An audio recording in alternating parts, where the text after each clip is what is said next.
ৰাজ্যত আগন্তুক বিধানসভা নিৰ্বাচন আৰু বিধানসভা নিৰ্বাচনক লৈ এতিয়া ৰাজনৈতিক দলসমূহ সাজু হৈ পৰিছে। সমান্তৰালকৈ সাজু হৈছে নিৰ্বাচন আয়োগ।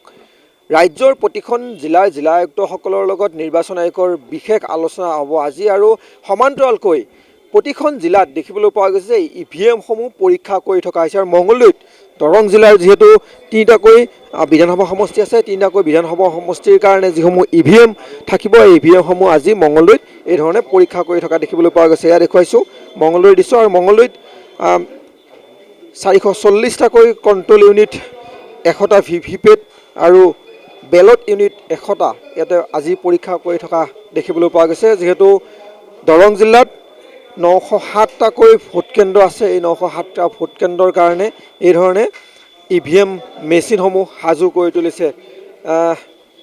মঙলদৈৰ দৃশ্য এয়া। আৰু উল্লেখ কৰিব লাগিব যে দৰং জিলাৰ যিহেতু তিনিটাকৈ বিধানসভা সমষ্টি আছে, মঙলদৈ, দলগাঁও আৰু চিপাঝাৰ, এই তিনিটাকৈ বিধানসভা সমষ্টিৰ কাৰণে যিসমূহ ভোট কেন্দ্ৰ আছে, ভোট কেন্দ্ৰৰ যি ইভিএমসমূহ এই ধৰণে পৰীক্ষা কৰি থকা হৈছে। ফাৰ্ষ্ট লেভেল চেকিং ইতিমধ্যে চলি আছে। আমি বিষয়াসকলে আছে, কথা ক'বলৈ চেষ্টা কৰিম। নিৰ্বাচনৰ কাৰণে সাজু, নিৰ্বাচন আয়োগ সাজু। আজি দেখিবলৈ পোৱা গৈছে গুৱাহাটীত মিটিঙো হ'ব আৰু সমান্তৰালকৈ আপোনালোকে ইভিএমসমূহ সাজু কৰিছে। হয় হয়, আমাৰ আজি এইখিনি 440 আমাৰ কণ্ট্ৰল ইউনিট আৰু 100 BU আৰু 100 ভিভিপেট এইখিনি আমাৰ চেকিং কৰা হৈ আছে। ECIL ইঞ্জিনিয়াৰসকল আহিছে, তেওঁলোকে ভালদৰে চেকিং কৰি আছে, আমাৰ গোটেইখিনি ৱৰ্কিং কৰি আছে নে নাই, আৰু সেইখিনিয়ে চলি আছে আৰু সুকলমে চলি আছে আৰু কাইলৈকে কমপ্লিট হৈ যাব গোটেইখিনি। এৰাউণ্ড আপোনাৰ 40-50% লাগি আছে আমাৰ ৱৰ্কাৰ্ছ। হয়, তেওঁ ভোটখিনি মানে সুকলমে গ্ৰহণ কৰা যায় নে নাই, গোটেইখিনি আমাৰ ফাংচনিং থাকিব লাগিব, কাৰণ নহ'লে ইলেকশ্যনৰ টাইমত আমাৰ প্ৰব্লেম হৈ যাব। তো গোটেইখিনি টেকনিকেলিটিজ আৰু যিখিনি একো যাতে ফল্ট ৰৈ নাযায়। আৰু ইঞ্জিনিয়াৰ আহিছে নে? নাই, ECIL ইঞ্জিনিয়াৰ আহিছে, তেওঁলোকে ভালদৰে চেকিং কৰিছে, কাৰণ তেওঁলোকে কিমানজন ইঞ্জিনিয়াৰ আহিছে সেইটো সঠিককৈ আছে। ইভিএমটো আপোনাৰ হায়দৰাবাদ এইটো। হয়, আৰু বাকীখিনি কেতিয়া কৰা হ'ব? নাই, আমাৰ আগতে হৈ গৈছিলে। আমাৰ এইখিনি মানে আমাৰ যিখিনি আমাৰ ৰিজেক্টেড হৈছিলে সেই অনুসৰি আমাৰ আৰু এক্সট্ৰাকৈ অনা গৈছে। এইখিনি মানে ৰিজেক্টেডখিনি যাতে আমি কমপ্লিট কৰিব পাৰোঁ, আৰু সেইখিনি এক্সট্ৰা। এতিয়া এইটো আমাৰ লাষ্ট, এইখিনি হৈ যোৱাৰ পিছত আমাৰ গোটেইখিনি কমপ্লিট হৈ যাব। ৰিজেক্ট ওলাইছে নেকি?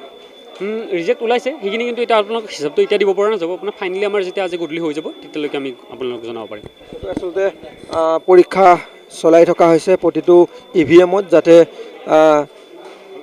নিৰ্বাচনৰ কাৰণে যিসমূহ ইভিএমৰ প্ৰয়োজন, এই ইভিএমসমূহ যাতে সাজু কৰি তোলা হয় নিৰ্বাচনৰ পূৰ্বে, তাৰ কাৰণে দেখিবলৈ পোৱা গৈছে তৎপৰ হৈছে নিৰ্বাচন আয়োগৰ বিষয়াসকল। আৰু দৰং জিলাত যিহেতু বিশেষকৈ 907টাকৈ যি ভোটগ্ৰহণ কেন্দ্ৰ আছে, এই 907টা ভোটগ্ৰহণ কেন্দ্ৰৰ কাৰণে ইভিএমসমূহ পৰীক্ষা কৰা হৈছে। ফাৰ্ষ্ট লেভেল চেকিং ইতিমধ্যে কৰি থকা হৈছে। আমি পুনৰ উল্লেখ কৰিব লাগিব যে দৰং জিলাত যিহেতু বৰ্তমান যি পৰীক্ষা কৰাৰ ভিতৰত 440টাকৈ কণ্ট্ৰল ইউনিট, 100টাকৈ ভিভিপেট আৰু 100টাকৈ বেলট ইউনিট ইয়াতে ফাৰ্ষ্ট লেভেল চেকিং কৰি থকা হৈছে। আৰু নিৰ্বাচন আয়োগৰ যিসমূহ অভিযন্তা, এই অভিযন্তাসকলে উপস্থিতিত, আচলতে দৰং জিলাৰ যি বিষয়াসকলৰ উপস্থিতিত এই ইভিএমসমূহ পৰীক্ষা কৰি থকা হৈছে। আৰু আগন্তুক যিহেতু নিৰ্বাচন, আৰু নিৰ্বাচনক লৈ দেখিবলৈ পোৱা গৈছে তৎপৰ হৈছে নিৰ্বাচন আয়োগ। আৰু বিশেষকৈ আজি যিহেতু দেখিবলৈ পোৱা যাব যে নিৰ্বাচন আয়োগৰ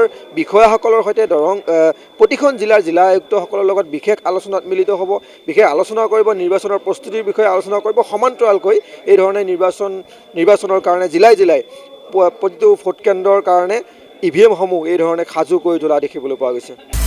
আপুনি বিচৰা বাতৰি পাব কেৱল নিউজ 18 এপত। নিউজ 18 এপ ডাউনলোড কৰিবলৈ স্কেন কৰক এই QR কোড। গুগল প্লে ষ্টৰতো পাব এই নিউজ 18 এপ।